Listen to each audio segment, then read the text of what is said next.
Hey, it's Wilfred here from Free Software Tips. So our topic for today is about two-dimensional arrays. So I'll try to explain it as fast as possible on how you could create it on C++. So let's get started. Creating a two-dimensional array on C++ is basically just not very different with creating a conventional array. So let's try to create a one-dimensional array named fruits. Let's say we have fruits with a size of 5. Let's say 5. So we have our integer array named fruits with a size of 5. So this is the conventional array that you might probably know right now.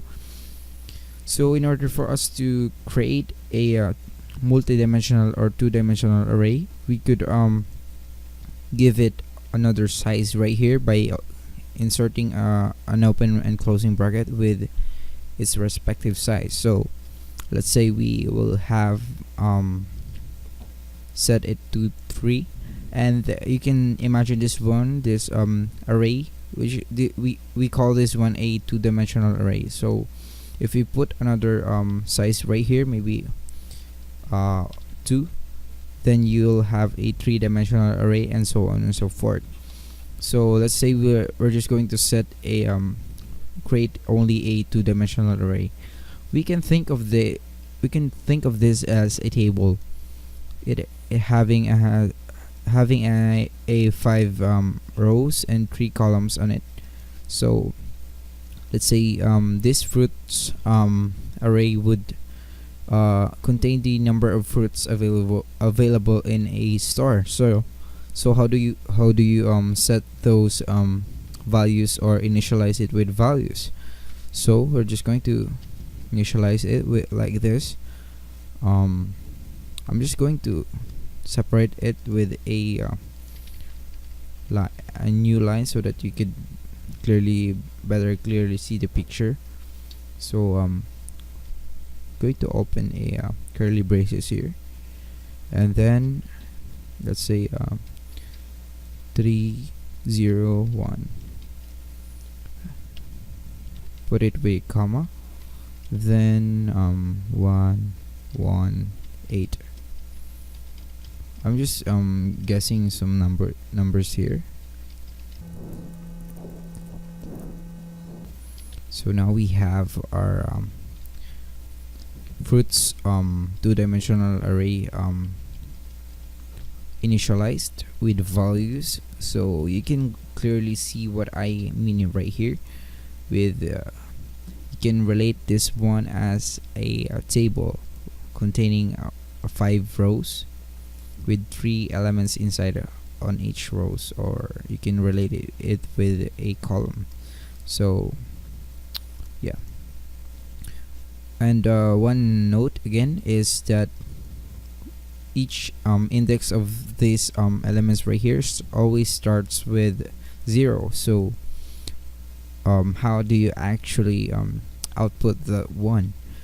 So we're just going to output, let's say the first element on the fruits two-dimensional array. So we're going to output it with our standard output cout fruits, and with index 0, and also index 0 for the first row. First row signifies the first 0 here, and the first element is signified by the second 0 that we put right here. So let's see how that would actually result on our screen. There you go. You are able to print out the first element on the two-dimensional array. So let's say we wanted this middle part right here on the fourth row, and the second element on the fourth row. So just going to print that out. So we have here, starting with, we are going to count the number of rows, starting with 0, 0, 1, 2, 3. So, and then the second element, let's start again with 0 since it's an array. 0, 1. And we're just going to end that with some end line. So there you go, you are able to print that out. So let's say you want to set a new value for a certain index on this two-dimensional array. So same procedure would actually apply. You're just going to find the index of the row. Let's say the second row, which is signified by 1, and the third element, which is signified by 2. We're going to set it from 8 to maybe 10. Then we're going to print this one out.